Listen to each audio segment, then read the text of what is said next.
Got to get to some breaking news out of the sports world now. ESPN confirming to NBC it's cutting ties with its NFL commentator Shannon Sharpe. The move coming after Sharpe, of course, the Hall of Fame tight end, settled a lawsuit accusing him of sexual assaults and battery. I'm sure everybody's heard the news by now that I will not be returning to ESPN. I found out this information a little earlier in the week. And really, the only thing that I really ask is, like, guys, could we wait until Monday? And here's the part no one's daring to put on blast. There was no trial, no guilty verdict, just a hush-hush settlement and a clean vanish from the spotlight. But this wasn't just about losing a job. Word on the inside is Shannon saw something at ESPN, something they were ready to bury deep.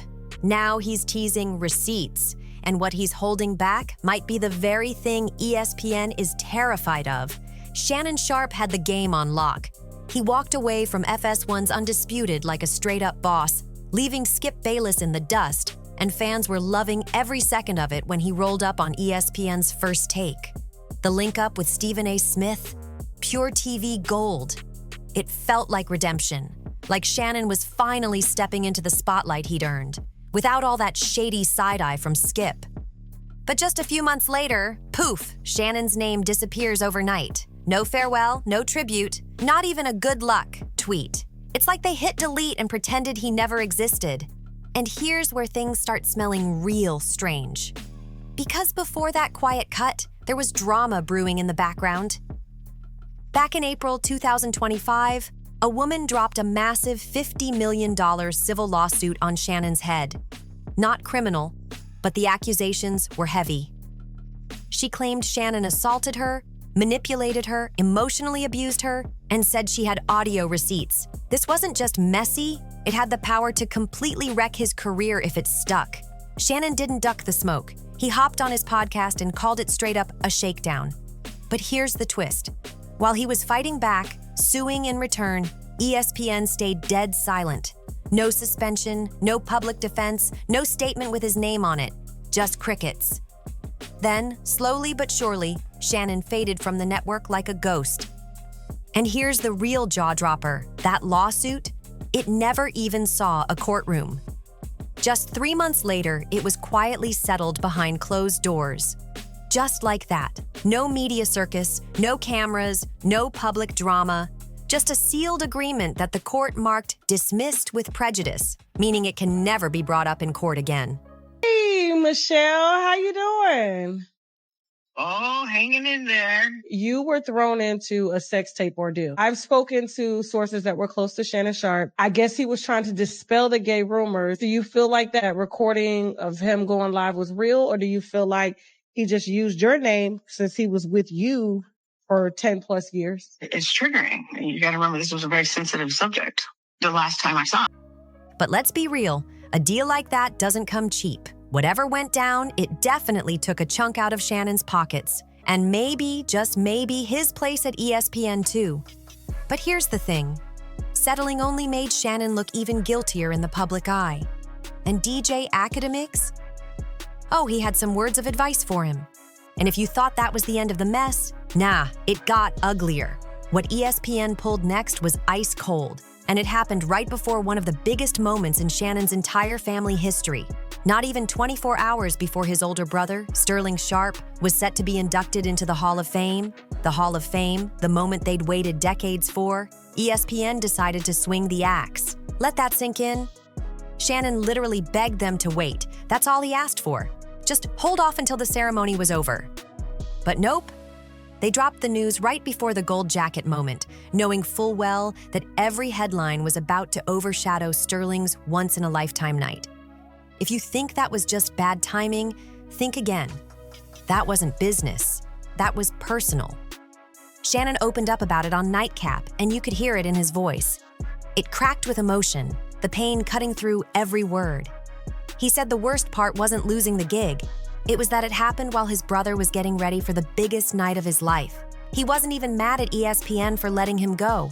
I really wanted to be about him, and I wanted to be about my family. I know this coming out will overshadow everything that he's worked his entire life for. And unfortunately, it didn't happen that way. And so as I told him, as I profusely apologized to him earlier today, he said, bro, stop apologizing. You don't have to apologize. He just felt heartbroken for Sterling. But here's the kicker. ESPN didn't care. They pushed the button anyway, and while fans were still scrambling to figure out why Shannon was gone, boom, another bombshell dropped. Front Office Sports reported that years ago, back in his FS1 days, there was another incident. A female staffer accused Shannon of choking her. It never hit the headlines back then because it was handled quietly. No lawsuit, no police, just a behind-the-scenes settlement that insiders say ran into the hundreds of thousands. Shannon's camp claimed it was playful, but let's be real, this wasn't flag football. Now the picture gets clearer. 2 scandals, one fresh, one buried in the past. Gave me an opportunity to bring my audience that saw me really just grow. They saw me, Lakers in 5, and they saw me say all these analogies that my grandparents gave me, and I was able to bring that to ESPN. So I'm very, very grateful for that. But I just wished, of all things, like I said, hey, they did what they felt they needed to do, and I'm at peace with that. But I just wish, guys, this thing could have waited until Monday. ESPN execs are looking rattled, and suddenly, that corporate silence starts to feel calculated. And just when you think we're done here, we still haven't gotten to Michelle Evans. And no, not the Michelle Shannon was flirting with on IG Live. This Michelle, totally different story. But here's the real kicker. When those allegations first dropped back in April, ESPN stayed stone silent. Not a word, not a peep.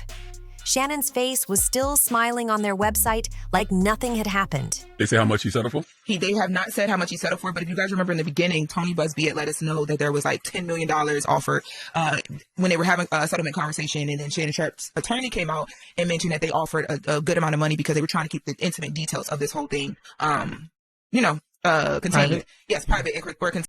Meanwhile, other companies were the ones making moves. Stephen A. Smith even had to hop on his own podcast and admit he personally called Disney's top boss about the situation. So here's the million-dollar question. Why now? Why would ESPN suddenly fire him after the case was settled? If they were willing to stand by him during the storm, why ghost him when the rain stopped? Simple.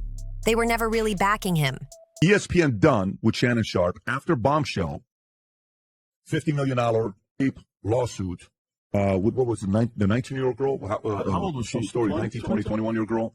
Something happened with the girl. She was a 19 or 20-year-old girl that he was hooking up with or something. They were just waiting for the noise to fade before they made their move. And when they did, it was surgical. No messy press release. No sources say leaks. Just a quiet, clean erase, like he'd never been there. And they seriously thought Shannon was going to swallow that? That he'd just disappear into the shadows, take the settlement money, lick his wounds, and move on? Oh, they guessed wrong. I want to speak to you directly and from the heart. This is a shakedown. I'm going to be open, transparent, and defend myself because this isn't right. Instead, Shannon's out here dropping hints on podcasts like a man with files. He's talking like he's got stories. The kind of stories that could have more than just ESPN scrambling if they ever went public. And he's not talking like someone scared to lose his spot. He's talking like someone with nothing left to protect. That's dangerous, because what he's teasing... I upstaged you in this manner. That was never my intent. You've been my hero. You've been my role model from as long as I can remember. And I apologize, and I thank all my fans for supporting me. It doesn't sound like it stops with 1 or 2 executives. And let's keep it real. Firing Shannon was never just about that lawsuit. It wasn't even just about the allegations. This was about keeping certain secrets buried deep. The kind of secrets Shannon might have been sitting on for years. We can't forget who we're talking about here. This man spent decades in NFL locker rooms, corporate boardrooms, and behind-the-scenes TV studios. He's not just a football legend who found a second career talking sports. He's a full-on insider. He's seen the backroom deals, the favoritism, the double standards, the power plays. And if he ever decides to flip the lights on, a lot of people might not like what gets exposed. Shannon's always been a master strategist. When he fought his way out of that FS1 contract with Skip Bayless, it wasn't just about pride. He had a bigger play in motion. He walked straight into ESPN's open arms, and boom, the ratings shot through the roof. But here's what most folks don't know. That undisputed breakup wasn't just personal drama. It was a warning shot, a clear sign Shannon was done playing the game with powerful executives who think they can manage, muzzle, and mold strong Black voices into something safe for their brand. And if ESPN thought they could pull the same stunts Skip tried, that was their first big mistake, because sharp-eyed fans had already started putting the pieces together. Shannon's been dropping hints for months. And let's be real, he's not even the first big name ESPN has cut loose under shady circumstances. Remember Jameel Hill, fired after she spoke out against racism and called out Trump? Michelle Beadle, quietly pushed out after clashing with execs over NBA coverage. Mark Jackson, allegedly iced out because he took a moral stand behind the scenes. You seeing the pattern yet? The second someone becomes too outspoken, too influential, too uncontrollable, especially when they're Black, suddenly they're no longer a fit for the network. Shannon's supporters are already calling it for what it is. Racism, straight up. They believe he got the boot because he's Black, because he wouldn't play the good soldier role. And Shannon? He's not just opinionated, he's a force of nature. The kind of voice you can't script, can't contain, can't shut up. And here's the part ESPN really doesn't want out there.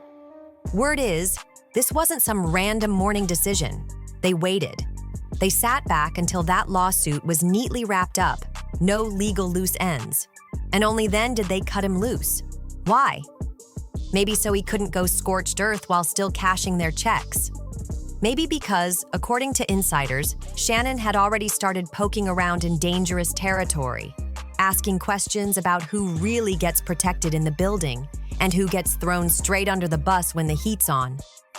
Now, none of this is officially confirmed, but the whispers, they're wild. Word is, Shannon saw Black analysts quietly swapped out for safe faces, execs moving shady with women, and scandals getting buried before the public ever had a clue. And let's be clear, Shannon wasn't just showing up, flashing a smile, and reading a teleprompter. He was in the meetings, in the negotiations, watching producers kill entire segments the second they got too real. And here's where fans started side-eyeing hard. When that lawsuit first hit, everybody thought Stephen A. Smith would go to bat for Shannon. Instead, he dropped the most lukewarm, PR-polished response possible, almost like he'd been handed a script straight from the top. That's when Shannon realized no one at ESPN was sticking their neck out for him. But here's the twist. He didn't even need them. Club Shay Shay was already pulling millions of views, Nightcap with Chad Ochocinco was blowing up, and word on the street says there was a $100 million deal podcast deal on the table before the lawsuit ever dropped. There's even chatter that Amazon and YouTube have been circling his brand for months, and ESPN's worst nightmare, that Shannon decides to spill everything he's seen. Because apparently, he's been in the rooms, heard the conversations, and witnessed the kind of behind-the-scenes dirt they'd pay big money to keep buried. From alleged racial bias to executive scandals that never touched a headline. Some are even saying Shannon's thinking about launching his own Black-owned sports media empire, part sports talk, part culture, part unfiltered chaos, all with full creative control. And that would mean ESPN could end up competing against the very man they tried to erase. The lawsuit's done, but the drama? Oh, it's just getting warmed up. And now that Shannon's free, he's not waiting for their mic. He's already got his own. Thanks for spending time with us on TeaWatch. Like, share, and subscribe. And we'll meet again next time with more tea.